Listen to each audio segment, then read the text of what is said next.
बिस्मिल्लाहिर्रहमानिर्रहीम अस्सलाम वालेकुम। बहन की शादी को 6 साल हो गए हैं। मैं कभी उसके घर नहीं गया।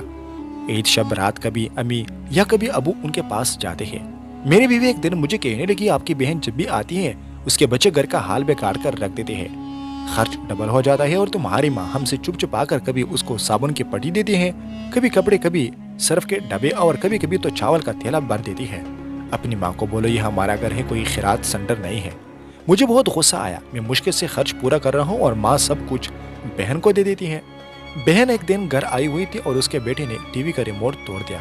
मैं माँ से गुस्से में कह रहा था, माँ बहन को बोलो यहाँ ईद पे आया करें बस, और ये जो आप साबुन सर्फ और चावल का तेल भर कर देती है ना, उसको बंद करिए सब। माँ चुप रही, लेकिन बहन ने सारी बातें सुन ली थी। मेरी बहन कुछ न बोली। 4 बज रहे थे। अपने बच्चों को तैयार किया और कहने लगी, भाई मुझे बस स्टॉप तक छोड़ाओ। मैंने झूठे मुंह कहा, रेली थी कुछ दिन, लेकिन वो मुस्कुराई नहीं। भाई बच्चों की छुट्टियां खत्म होने वाली है। फिर जब हम दोनों भाई में जमीन का बंटवारा हो रहा था तो मैंने साफ इनकार किया, भाई मैं अपनी जमीन से बहन को हिस्सा नहीं दूंगा। बहन सामने बैठी थी, वो खामोश थी, कुछ न बोली। माँ ने कहा, बेटी का भी हक बनता है, लेकिन मैंने गाली देकर कहा, कुछ भी हो जाए मैं बहन को हिस्सा नहीं दूंगा। मेरी बीवी भी बहन को बुरा बुला कहने लगी और वो बेचारी खामोश तमाशाई बैठी हुई थी और ये सब कुछ सुन रही थी। बड़ा भाई अलहदा हो गया। कुछ वक्त के बाद मेरे बड़े बेटे को टीबी हो गए। मेरे पास उसका इलाज कराने के पैसे नहीं थे।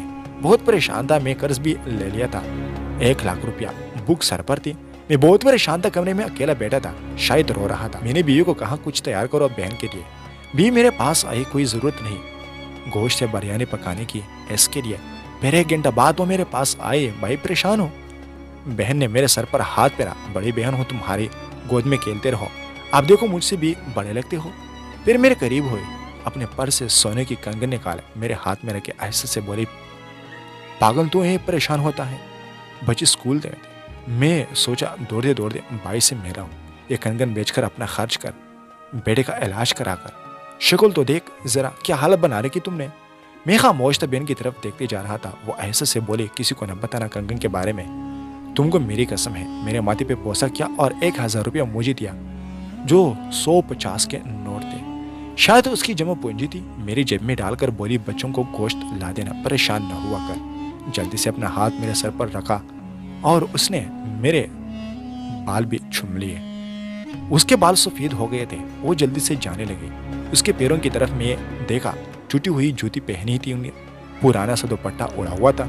जब भी आती थी वही दुपट्टा उड़कर आते। बहन की इस मोहब्बत में मर गया था। हम भाई कितने मतलब परस होते हैं, बहनों को पल भर में बेगाना कर देते हैं और बहनें भाइयों का जरा सा दुख बर्दाश्त नहीं कर सकती। वो हाथ में कंगन पकड़े जोर जोर से रो रहा था। इसके साथ मेरी आंखें भी नम थी। अपने घर में खुदा जाने कितने दुख सह रही होती है। कुछ लम्हे बहनों के पास बैठकर हाल पूछ लिया करें, शायद कि इनको चेहरे पे कुछ लम्हों के लिए एक सुकून आ जाए। बहनें माँ का रूप होती हैं। शुक्र।